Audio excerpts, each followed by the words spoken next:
Hey, so let's talk about moving to the Villages, Florida from out of state. And this pretty much goes for anywhere in Central Florida, but this specifically, I'm going to talk about moving to the Villages. So we get a lot of clients who are buying or selling from out of state. They might not be able to be here for the closing, and that's okay. So that's a big question that comes up. Is it okay if I'm not here for my closing? And the short answer is yes. So if you are closing, the first thing that we need to do is make sure that the title company that we're using at closing supports a mail away closing. And most of them do, but that's something that we need to check first thing. And the next thing, they're going to be sending you documents. So most of your documents, if not all, are probably going to be a DocuSign kind of a format, depending on the state that you're in, and the title company will fill you in on this. You're going to do a notarized, at least your deed is going to be a notary signature. So that's going to depend, again, state to state where you are, and your title agent is going to let you know this is the step you need to take. If you need to set up a notary, that's something that you can ask them well in advance. So right off the bat, if you don't think you're going to be here physically for the closing, just make sure that you let your agent know, and the title company is going to walk you through every step of the way. And then you're going to wire transfer or set up, if you're the seller of the home, obviously you need to receive those funds. So you're going to make sure you set up your account information to receive it.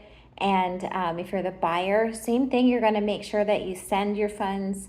I usually let my buyers know, just set it up at least 1 or 2 business days before. So the day of closing, it doesn't make anything stop or anything weird happen, right? So if you have a closing on Monday, Friday, there's no reason you can't get your funds sent over, and the title company will not disperse until all the documents are closed and everything is good. And by the way, if you're doing that, I always tell my clients, make sure that you double and triple check your wire transfer information. Your agent, yours truly, will have nothing to do with the wire transfer details. I know a lot of customers, a lot of clients, they're going to trust the agent, their real estate agent, the most. They're like, well, we want to go directly through you. Anything that you direct us to do. I had a client who closed last month, and that was what they said. They said, Joni, we only want to take wire instructions from you. And I explained that's not possible. If you got an email or a phone call from me saying this is the wire instructions, just know it's like AI or something weird. It's not actually me. I would never call and tell you what your wire instructions are. That's not your realtor's or your real estate agent's job. So your title agent, your title company is going to deal with that. And a lot of times, depending on the company, they're just going to email you your wire instructions.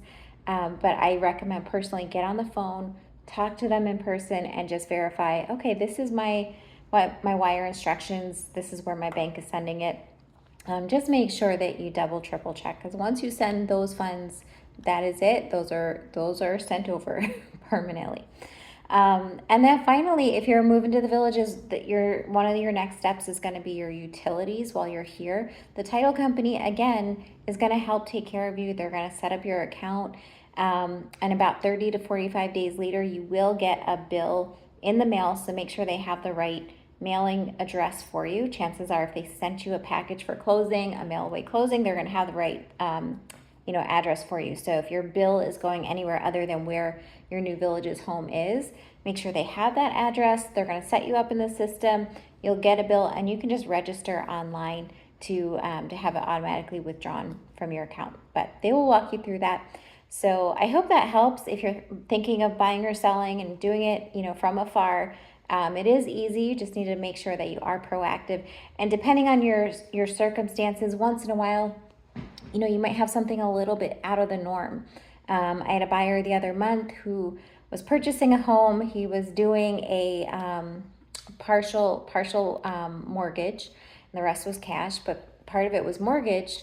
So in the state of Florida, your spouse needs to sign if you are doing a mortgage on a home, not if it was cash. So unless if both names are on there. So his wife had to sign that he was buying this property. Of course, she was well aware, but the title company had to know.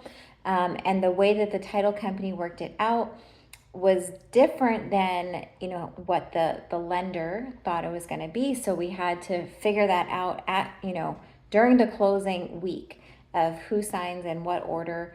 And turns out the wife, the spouse, was not able to sign until after closing day. So on closing day, the title company, she wasn't here for closing. They mailed her, they needed a wet copy of her signature. It was not going to be a DocuSign.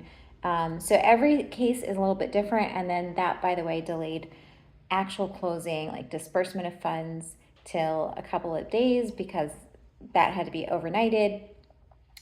So it, you know, it did hold up closing a little bit. So there are some interesting circumstances, and you just want to make sure that, you know, you are prepared. Just know if it is an unusual circumstance, maybe you're going to wait a couple days to get those keys.